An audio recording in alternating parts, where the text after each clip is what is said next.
Alright guys, we're back with the Redcat Gen 8 for part 2 of the mods, and the first one I introduced you to what we're doing, and I'm going to start with the easy side first. So what I've done is I've taken the springs or the shocks apart, and I've put the medium springs in there, which are the black ones. The gold ones are the heavies and the silvers are the lights.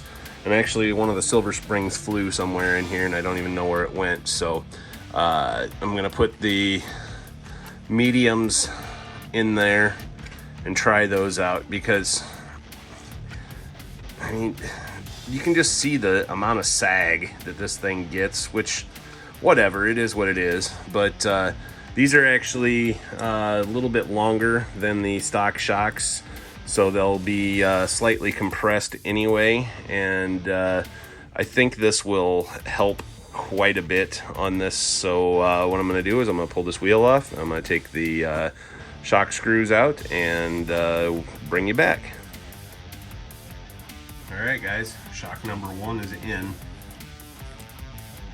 and we got some pretty good articulation. It's definitely heavier spring setup than the originals, so I think that will help with body sag. Also, it's going to raise it up some. That should give it a little more lift and keep the tires out of the body, but it might also make it a little more top heavy. I don't know yet at this point, but this is all an experiment. If I don't like it, I'll go back to these and I'll find another use for these shocks. So I did notice that this stock shock is definitely leaking and is getting dirt trapped around it. So how I had to put these on here, these come with their own standoffs, so I had to put a spacer on this side and then one on that side in order to make it fit. But I think we'll be okay. And so I'm going to go ahead and put the wheel back on and do the other side, and then we'll compare that to how it sits in the front.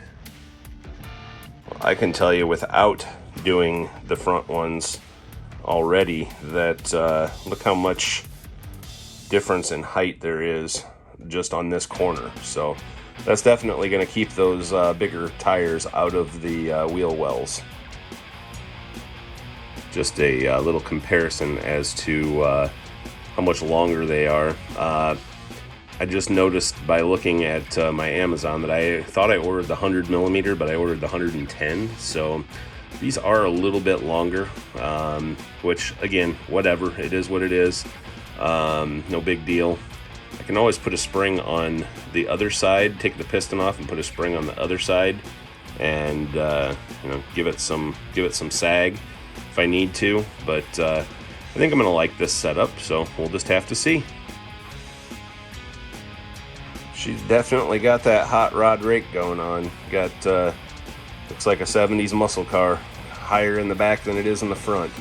So now next step will be taking the front end apart and getting the C-hubs put in there and the new shocks on there. And like I say, if I don't like it, I'll just reverse it and put the stock ones back on. Looks like I'm gonna have to put seals in at least both of these, because it looks like both of them are leaking, but hey, it is what it is. And also on the front, just to get a little more, I'm leaving the soft springs in those two. So I don't know, it's just an experiment. All right, so once you get the spindle off, which you have to take the tie rod nut off, and the drag link nut off, I should say. And once you get that off, You've got 1, 2, 3 screws in there.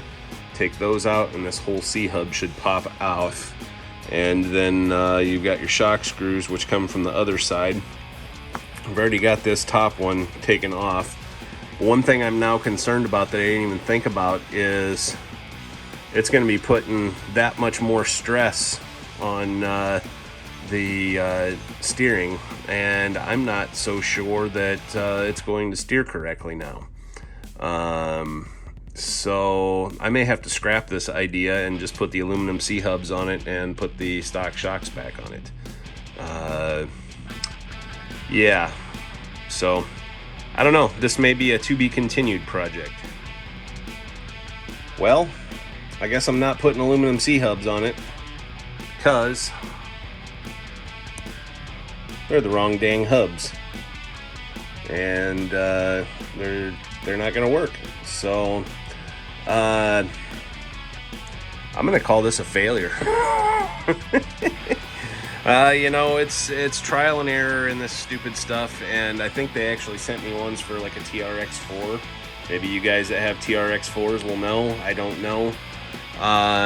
But also, again, I'm worried about the steering now with the 100mm shocks. So the stock ones are 98 or 99 millimeters, and the Endura ones that they sent me are 110. And so I don't know.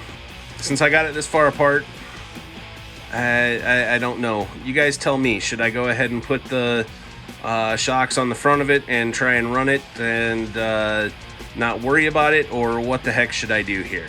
Leave a note in the comments, and I'm going to leave this as it is. Also, don't forget to hit that like and subscribe. We just hit 300 subscribers, and I love you all for that. That is awesome. And I'm going to start doing weekly shout outs to different channels, RC channels that we watch. And so the first one I'm going to do is Ian's RC. So go check out Ian's RCs.